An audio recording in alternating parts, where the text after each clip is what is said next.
I guess that beards in baseball are no longer cool now that the Yankees can have them.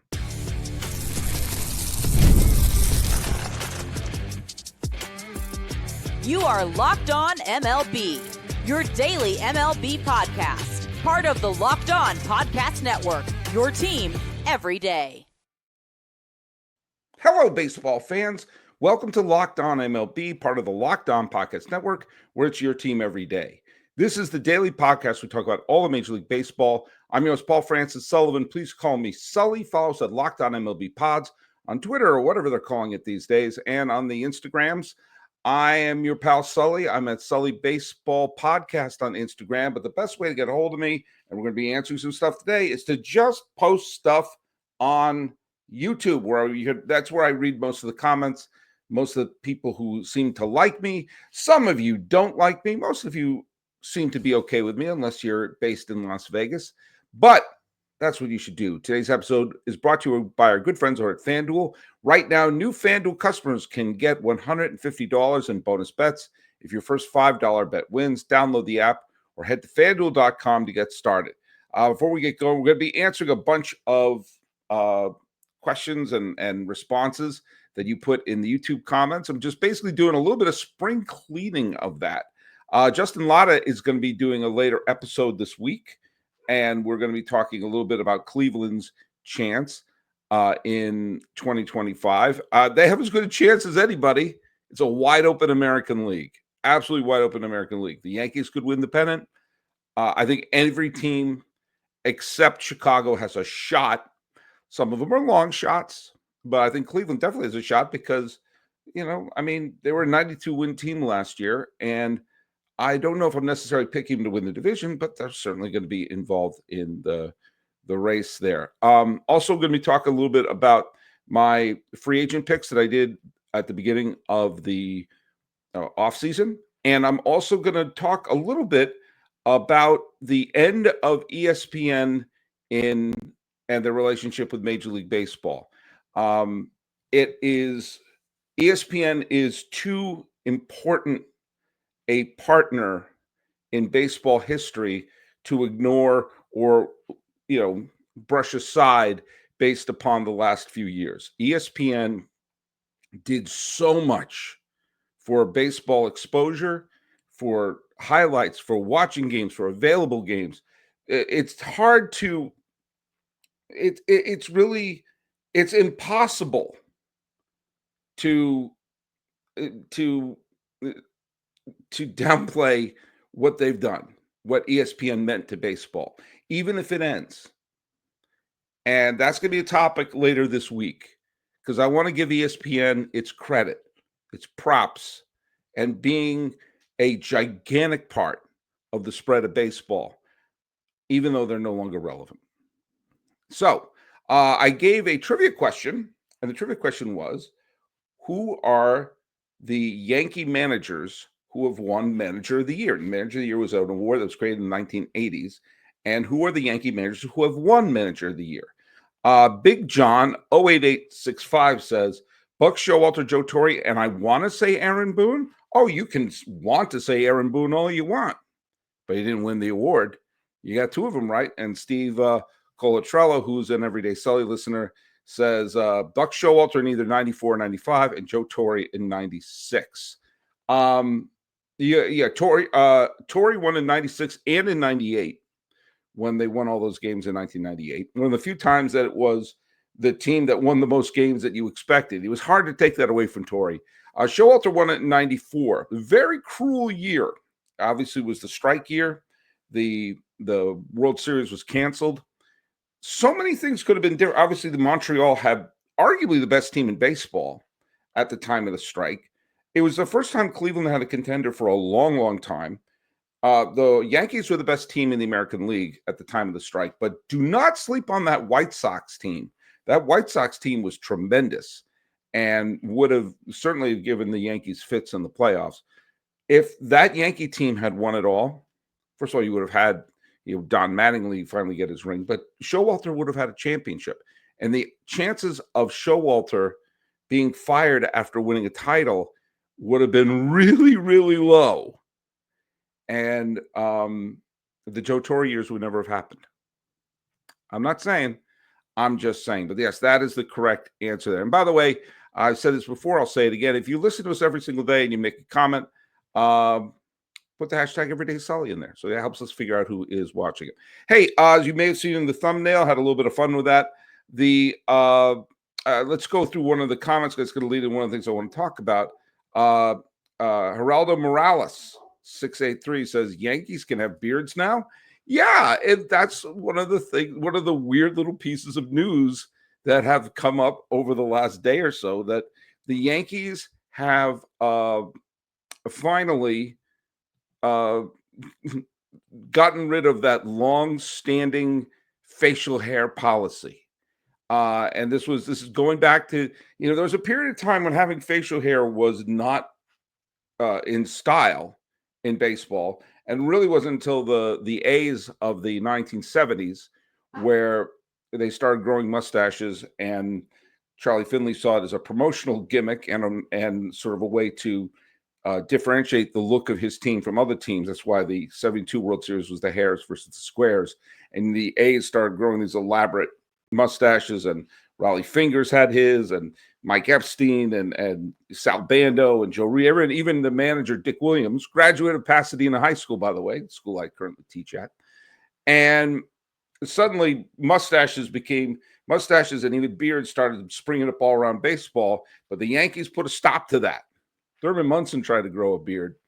That wasn't allowed. Mustaches could be allowed with the Yankees, but no beard policy, and no shaggy hair. Famously, Don Mattingly had to cut back his hair when it was, I don't know, sticking out a little bit.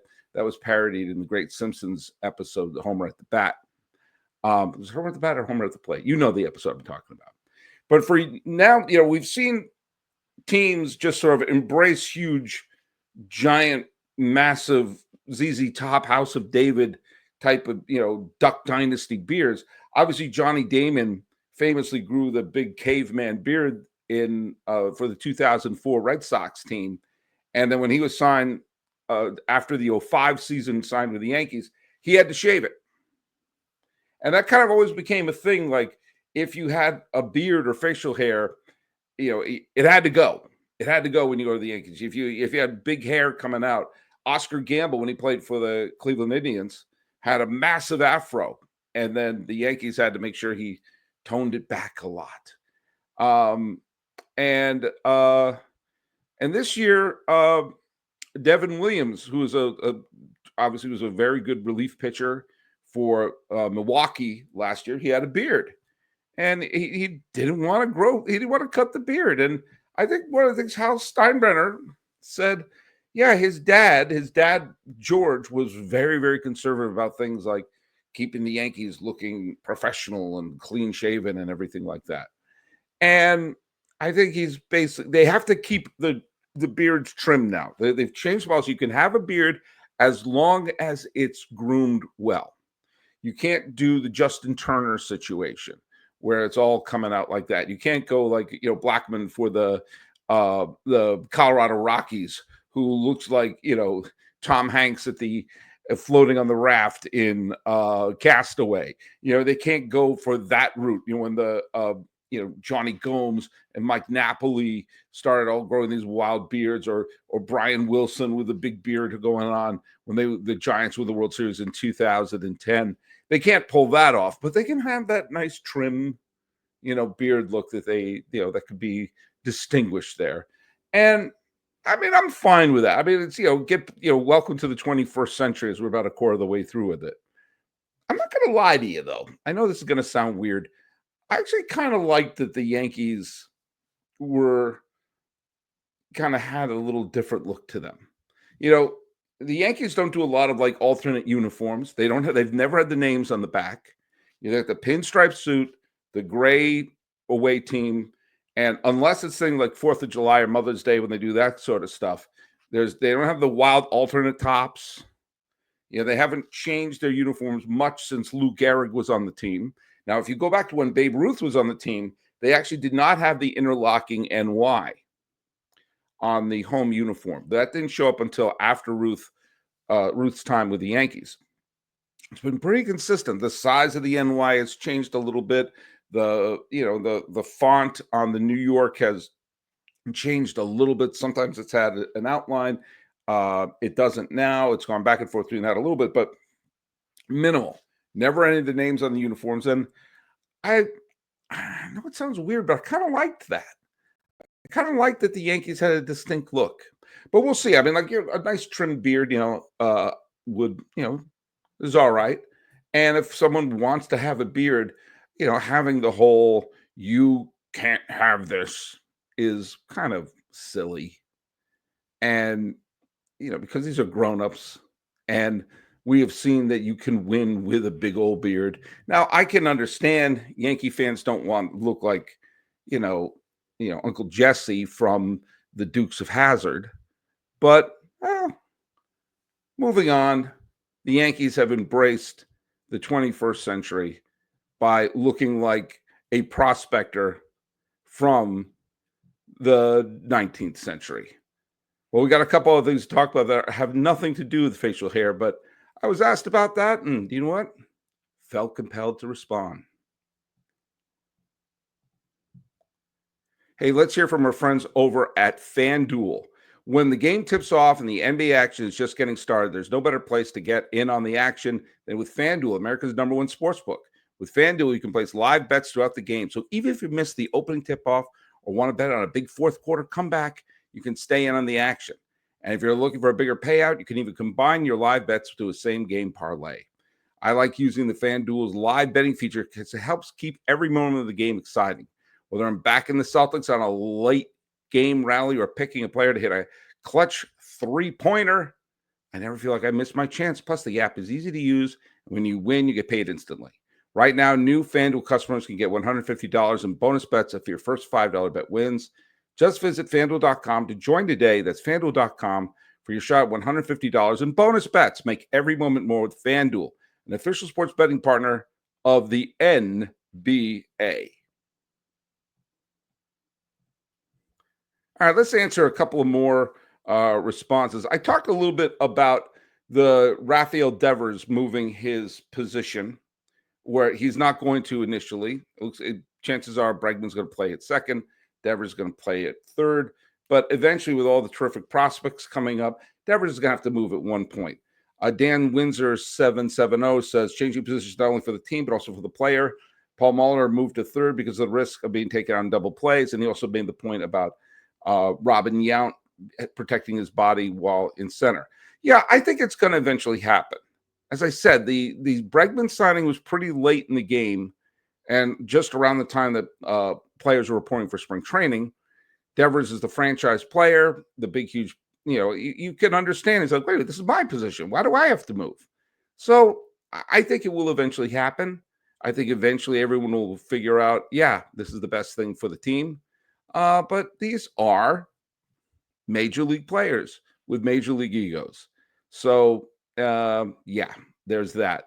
I also said, I spoke for Yankee fans saying that I had the feeling that they would have rather have lost the clinching game, Los Angeles' clinching game in the World Series. They would have rather have lost 10-0 than have the disastrous fifth inning, because if it's 10-0, look at, you can just say, yeah, they were better. But with that, the fact that they lost the game one on the 2-out walk-off grand slam by Freddie Freeman, and they had the Bad News Bears fifth inning on game 5, that was probably harder to swallow. Rivka Meiselman 3375 said would gladly have taken a 10-0 loss over making an utter fool of themselves. Hopefully they learned from this. Yeah, probably. We had a lot of responses to my talking about the Rays Stadium situation, and then one of the things that I had said was that there was an agreement, and then the hurricane hit that sort of changed some things for the city, and then when the dust settled and they said, all right, this is the agreement we have, let's go with it, and the Rays, that sort of put a bone of contention with the Rays. Rushbolt 43 says, so the city gets to use a hurricane as an excuse, but the Rays don't. Sounds pretty biased to me. No, it sounds correct. Of course, the city can use the hurricane as an excuse for a lot of things. For the hurricane situation, what happened in St. Petersburg and all throughout the Gulf Coast, uh, other uses of that money take priority over the Rays Stadium. And so, yeah, they have bigger fish to fry other than Rays. And so I don't have any problem saying, yeah, they could change their mind if they want to. Situations has changed. We got hit by a massive hurricane doing a bunch of things. And in the end, they're the ones who stuck to the original agreement. But the of course they kind of, with new people coming in, and some of the elected officials who came in were not in favor of any deal, but they wound up voting for, okay, fine, we approve the deal. Now it's up to you. It's not about being biased. It's like the government and government spending has better things to do than build a stadium for the Rays. And so if the situation comes about, like if things happen like here in Pasadena, where we got hit with the massive fires and people losing their homes, and it's really heartbreaking. And I've known a bunch of people whose houses burned to the ground, and including two of my students who can't live in their homes anymore. And if the Rose Bowl was trying to do a refurbish with public money, which I think they may be trying to do something like that, yeah, Pasadena would have a lot to say, like, hey, we got other things we got to deal with other than your little stadium now. And so I have no problem with that at all. I have no problem with any government saying, hey, we've got other things to do than build yourself a park. And so in the end, the city and the county were the ones who stuck to the original agreement. I don't know if that's bias. That's just pointing out the reality of the situation. Bill Dunkel, H93 said, could the Rays move to Orlando? Orlando wants a team. The whole Orlando Dreamers situation, that's a group who's been trying to get a team in Orlando. They try to get an expansion team there. I've said before, I do not want teams to move, but this is a different situation than that was happening in Oakland. If they don't have St. Pete to play in anymore, and there's a real chance that deal's going to fall apart in March, they're starting from zero in Tampa Bay. Zero. Where are they going to build a stadium? They're going to be playing in minor league stadiums for what? And I mean, it's at least 2 seasons if everything goes right. If everything goes right with the new Rays stadium, I'm sorry, it's at least 3 seasons in a minor league stadium. If it falls through, they have to move. They have to go somewhere, because you can't have a Major League Baseball team playing 5 seasons in a minor league ballpark. Now, there's no Major League ballpark in Orlando. There's no Major League ballpark sitting anywhere other than, I mean, not even Montreal at this point. Someone pointed out to me that they've refurbished the Louisiana Superdome, so it isn't amenable for baseball. Maybe you can hold your nose and put a team in the Alamo Dome. Maybe you can put a team in Omaha where they play the College World Series. There's not a lot of multi-purpose parks to put a stadium these days. So, the Rays could move to Orlando because they would have an ownership group there, and what they would play in the minor league ballpark there until they build a stadium probably attached to Walt Disney World. Is that a possibility? Yeah, it's a possibility. But like all teams that want to potentially move, where the hell are they going to play? Where the hell are they going to play? Now, I brought up a bunch of things in terms of Vegas. Baseball fan NV doesn't like me. He didn't like me when I hosted Locked On A's. Doesn't like me here.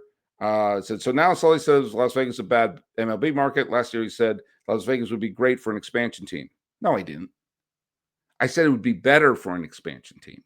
I have been very, very consistent in thinking that Las Vegas is a Venn diagram for a bad market for baseball. The size of the market, the fan base of the market is going to be mostly, that is going to be fans who are already following other teams. We've seen the problem of trying to build up fan bases in Florida, where the teams are the fans are entrenched for rooting for Northeastern teams. and you're banking on tourism.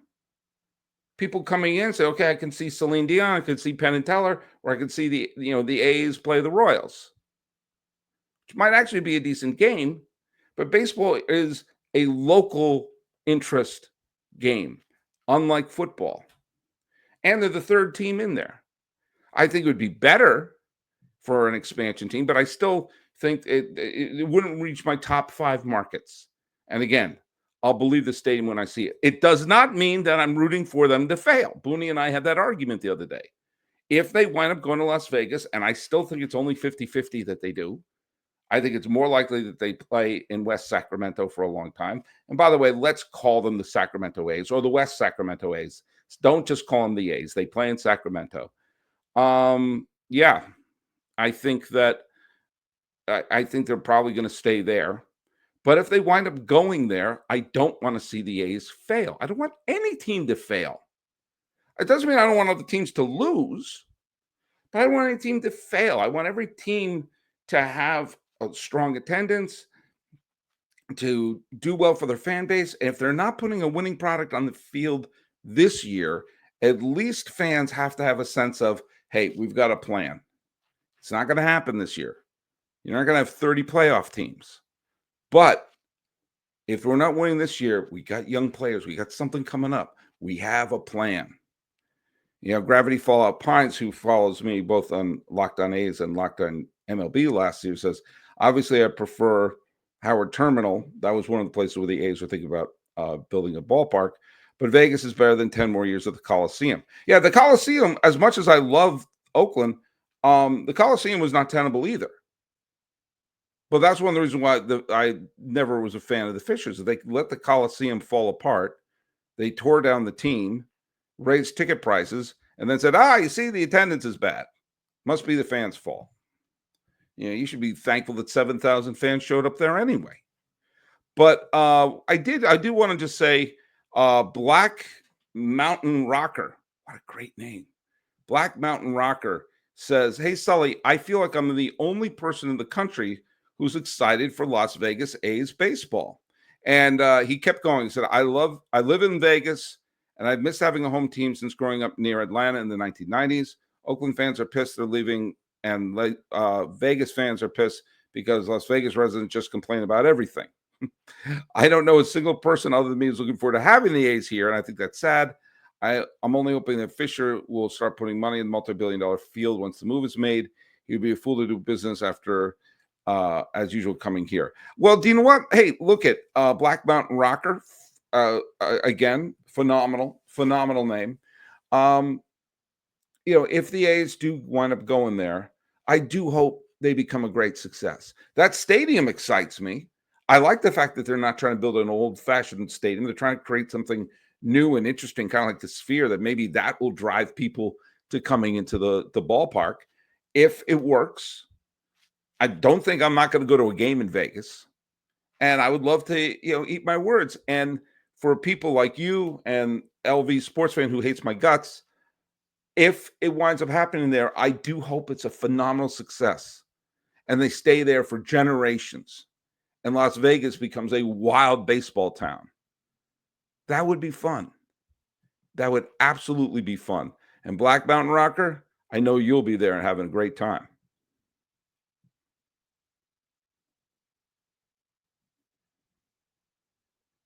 All right, let's go over a couple of more. Togo and Moss was going over the fact that he was saying that the taxes, I was complaining about the taxes in Nevada and in Las Vegas and the county should be spent on other things. I don't know if Togo and Moss is I don't know what gender Togo and Moss is, but I'll say saying that because it's tax district financing, was basically saying how it won't affect people who don't go to the games. Taxes are collected by revenue generated inside the tax district to pay back the bonds.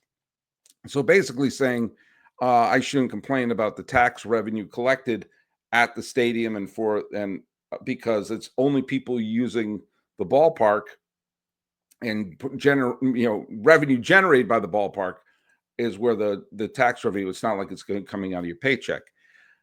Okay, but I still think if the stadium is generating literally hundreds of millions of dollars of revenue, um, okay, I still think that could be used for better things other than building a palace for John Fisher. But all right, you know more about taxes than me. There you go. And then AKA Quebec, I don't know, forgive me, I don't know. A Quebec 3 says, Rays and A's now have a Cubs curse. The same day the A's demolished the Tropicana Hotel in Vegas for their new stadium, Hurricane Milton made landfall and took the roof off of Tropicana Field. So, yes, the A's and the Rays both have the curse of the Tropicana, the curse of the Trop. Hopefully that curse will be over very, very soon. So there you go. Cleaned house on some of our comments on there, and I want all brand new ones coming in soon. I want the Rays to be successful. I think they can be successful in Central Florida. If it winds up being Orlando, great. And I know Orlando is in Tampa Bay, just like Sacramento is in Oakland. But maybe there can be crossover with the fans. I know the A's aren't coming back to Oakland. I can't scream at the Tides. I would like to see the Rays have success in Tampa Bay. They put the stadium in the wrong place. They should have put it in downtown Tampa. But if they wind up going to Orlando and becoming either the Orlando Rays or the Orlando Dreamers or whatever, I hope they're a huge success. And and I love Central Florida. I do love Central Florida. I spent a lot of time in Central Florida, most of it on the Space Coast in Brevard County. But I have a huge spot in my heart for that part of the country, and I would love to see them have a shot. Tampa Bay deserved a shot, but they're probably not going to get it. And if it winds up being Orlando, then it winds up being Orlando. And hopefully they can play and create that whole region from, Cocoa Beach and Melbourne through Orlando all the way to St. Petersburg and make that all be Rays country. And I would love to see that. And the A's, who have been looking for a home since the Connie Mack's sons propped up their dad like Weekend at Bernie's in Philadelphia, and Arnold Johnson colluded with the Yankees, and Charlie O'Finley lost his damn mind, and the city of Oakland seemed more interested in luring back the Raiders than dealing with the A's. I would like to see them have a permanent home. If it's Sacramento, great. If it's Las Vegas, great. If it's some other place, great. I just want to see it work. Which brings us to today's trivia question. 2 players in Major League Baseball history have accumulated 4,000 hits while playing in the major leagues. Who were the 2 players who got 4,000 hits, and what team did they play for when they got their 4,000th hit?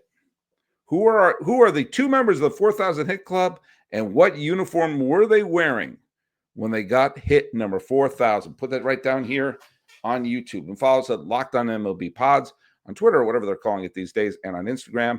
I'm your pal Sully. I'm at Sully Baseball Podcast on Instagram, but please leave your notes here on YouTube.